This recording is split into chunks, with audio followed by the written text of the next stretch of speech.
Ya, saudari, minggu ini sabda tadi yang kita dengar dari Injil adalah urutan dari minggu lalu. Kalau kamu ingat minggu lalu,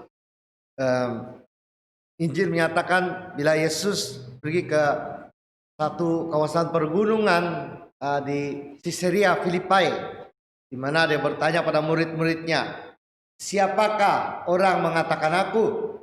Dan banyak mengatakan nabi-nabi dan lain-lain. Tapi Yesus bertanya pada muridnya, soalan yang ditujukan direct. Bagi kamu, siapa aku? Kamu ingat tuh sabda kan? Dan Petrus terus menjawab, diinspirasikan oleh Roh Kudus. Engkaulah Mesias, Putra Allah yang akan datang ke dunia. Dan Yesus mengambil intuisi itu, dilihat ini adalah sabda yang diinspirasikan oleh Bapaknya. Dan lantas melantik Petrus jadi kepala gereja Israel Balu, gereja. Dan dia katakan, engkau Kefas, di atas batu ini kan kudirikan gerejaku. Dan bila saja Yesus melihat ini, dia tahu sudah bahwa masa untuk dia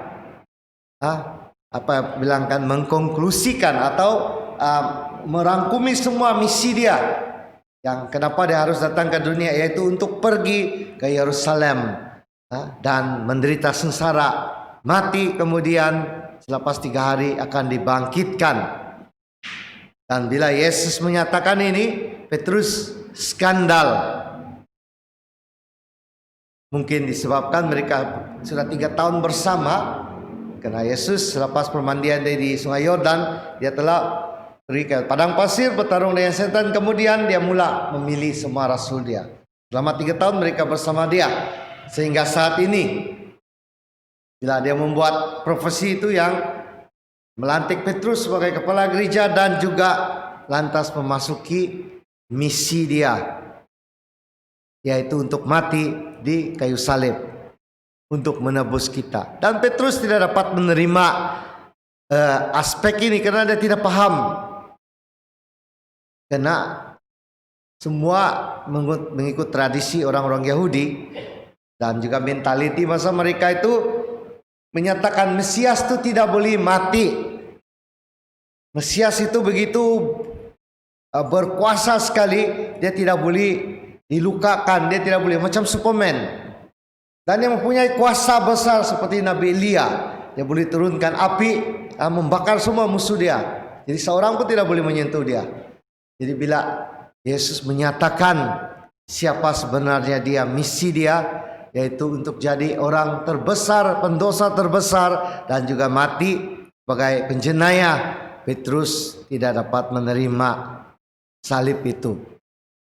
Jadi saudari, hari ini begitu juga Yeremia. Yeremia adalah seorang muda, dia kurang daripada 30 tahun. Karena bagi orang Yahudi 30 tahun adalah umur yang matang bila seseorang ingin jadi guru. Kalau dia memang Injil, mencari murid-muridnya, dan untuk menginjil itu dia perlu umur 30 tahun.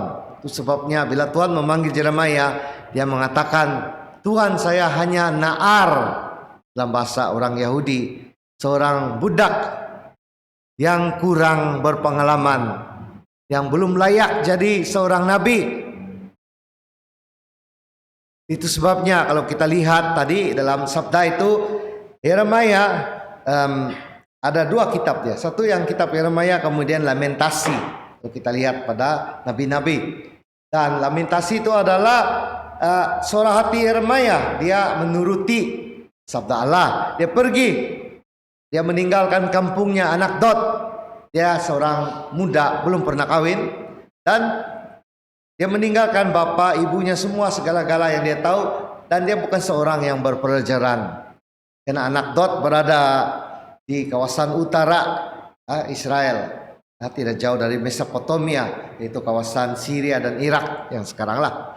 Dan hidup dia tenang sekali, dia tiada orang bilang inspirasi mau jadi nabi dan lain-lain. Dan bila Tuhan memilih dia, dia mentaati, tapi penuh dengan penderitaan. Itu sebabnya yang kita lihat tadi adalah lamentasi Yeremia.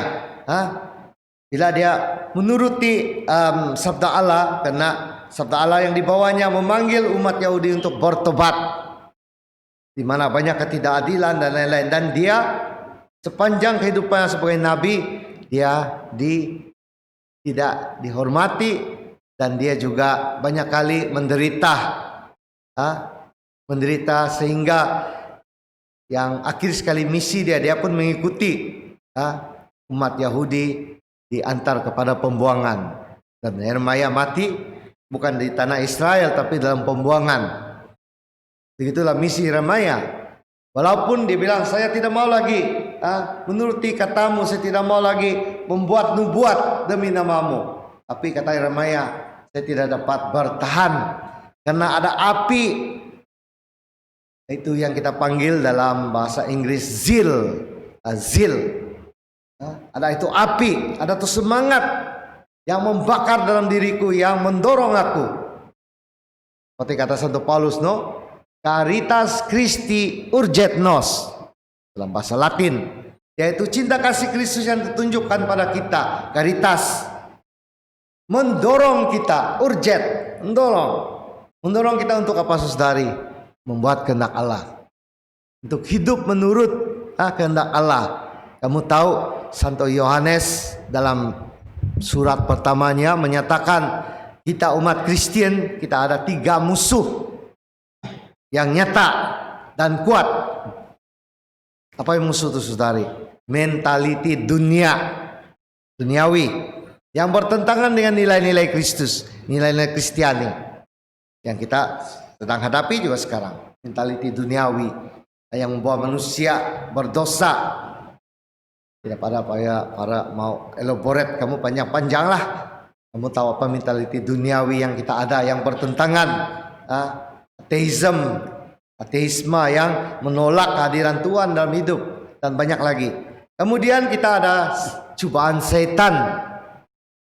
Setan bukan datang sama kita, saudari, macam wayang Dracula dengan taringnya, begini.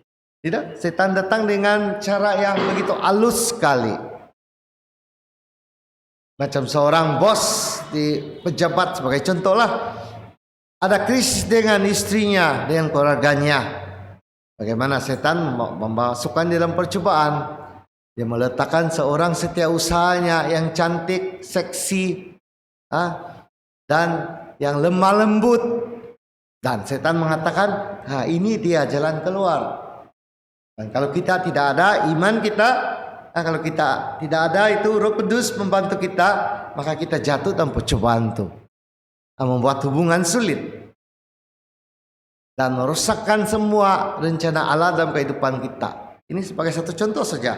Banyak lagi, saudari. Kalau kita seorang yang dalam politik berkuasa, kita salah gunakan kuasa kita untuk menjadi lebih kaya, memanipulasikan yang lain.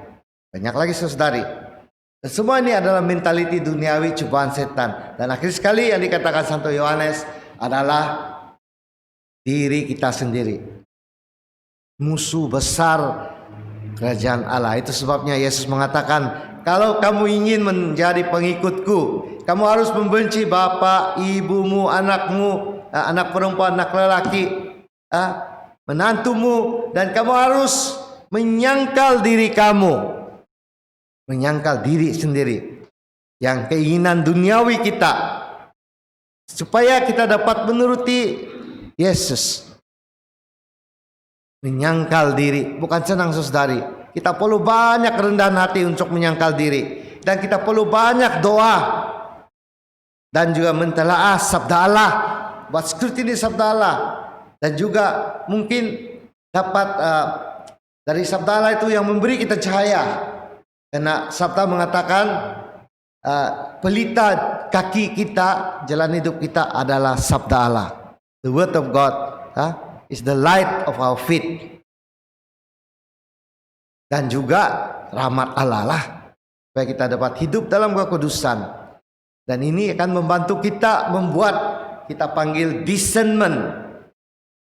Kita dapat mentelaah kehidupan kita dan melihat mana kehendak Allah dan mana duniawi. Seperti yang dikatakan oleh Santo Paulus tadi. Kata dia, saudari,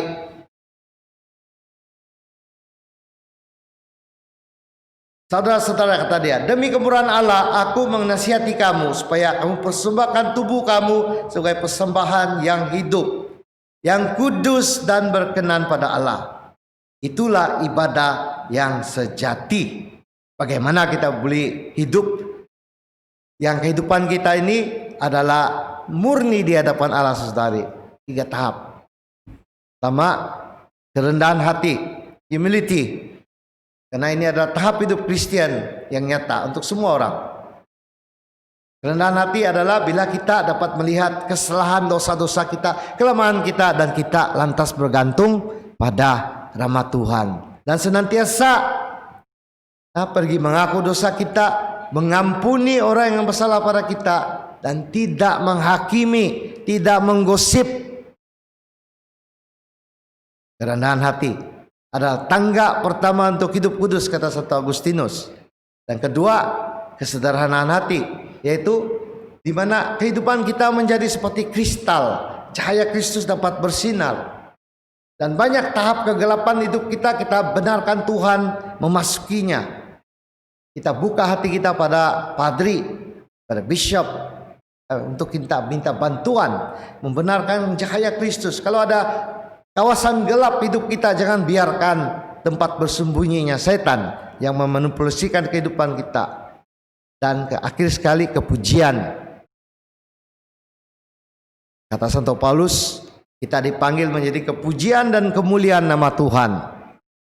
Dan ini bukan kerja kita, tapi hati kita yang ingin terbuka pada ini, dan Tuhan yang membenarkan. Ini saudari, marilah kita belajar hidup penuh dengan kerendahan hati, kesederhanaan, dan kepujian. Bagaimana kita jadi kepujian Tuhan? Hidup berdoa, hidup berpuasa, bersedekah. Dan inilah saudari, dan jangan seperti Petrus, dia skandal akan salib. Kalau ada salib yang Tuhan benarkan dalam hidup kita, adalah untuk kebaikan kita. Seperti kata Santo Paulus, semua berjalan lancar dan baik untuk mereka yang mengasihi Allah. Marilah kita bersyukur memasuki Ekaristi hari ini, belajar benar-benar mengasihi Allah. Dengan doa-doa kita, membaca sabdanya, dan mengasihi satu sama lain.